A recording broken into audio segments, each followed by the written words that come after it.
Pag tinignan mo to, working nanay, Yes. yan yung buhay mo. Mm. Masaya kayo mag-asawa, love yung isa't isa, life is good. Yes. And then, ano nangyari? Pendulum. Pendulum. Tama? Ano nangyari? Nawala na trabaho, ang daming challenges sa Ah. buhay. Oh, na-disequilibrium. Ano ang goal mo?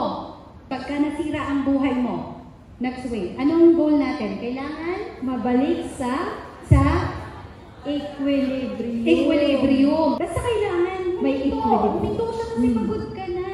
Kasi yun yung nangyayari sa mental health.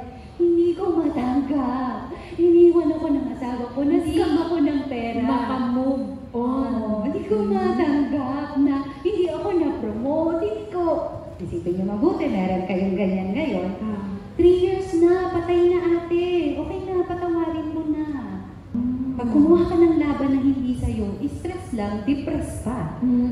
Diba? Anong sabi? Know your battles to win the war. Anong gagawin natin sa pendulum natin pag gumanon yung buhay natin? Pendulum ka lang. Ano ka? Pendulum ka lang. Anak ako ng Diyos. Akala ko wrecking Diba? ball. Diba? Sway with it. And then, bantayan mo kung kailan ka babalik sa equilibrium na accommodating.